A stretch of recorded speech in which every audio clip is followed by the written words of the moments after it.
In this segment, we will cover how to get the optional take-up reel up and running. At this point, it is assumed that your take-up reel has been installed. If not, please review the segment Take-up Reel Installation.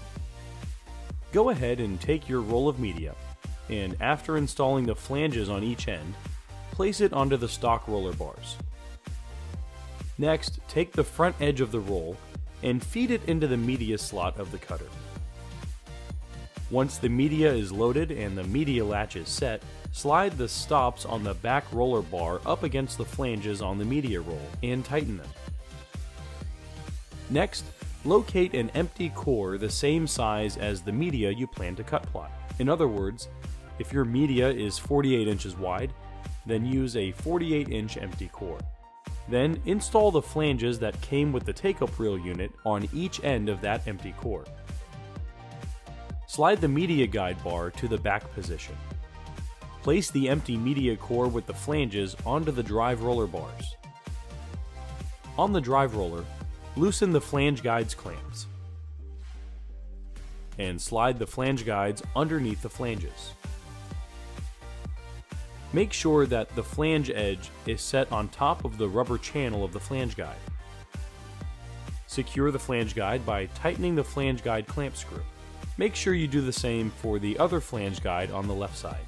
Next, take a sheet of media, approximately the width of the empty core. Next, thread the other end of the sheet behind the empty core as seen here, and tape the edge of the sheet to the empty core. Once the sheet is attached to the empty core, hand roll the sheet onto the core about 2 revolutions.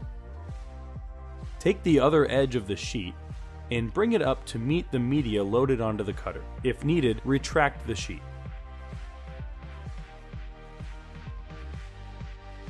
Attach the sheet edge to the media that you plan to cut. Next, slide the media guide bars to the forward position. These bars not only help guide the media, but they also place a little tension on the media so that the take-up reel functions properly. At this point, everything is ready to go. The only step now is to let the FC9000 know that a take-up reel is being used, so that the FC9000 and the take-up reel can work in unison. To do this, press the pause menu key, then press the 4 key for media. We can do this by pressing the down arrow key to cycle through the pages of options. Press the 4 key again for take-up. Here there are 2 options. The first is to enable or turn on the take-up reel. As mentioned, this informs the FC9000 that you'll be using the take-up reel, so they will talk to each other as the media is being fed through the cutter, and the take-up reel can respond by either taking up the excess media or feeding out the media. To enable this setting, press the 1 key, followed by the 1 key again to enable it or turn it on. Finally, press the 2 key to take up any media slack between the push rollers and the take-up reel. Once this is complete, the take-up is ready to operate. All we have to do is start sending jobs.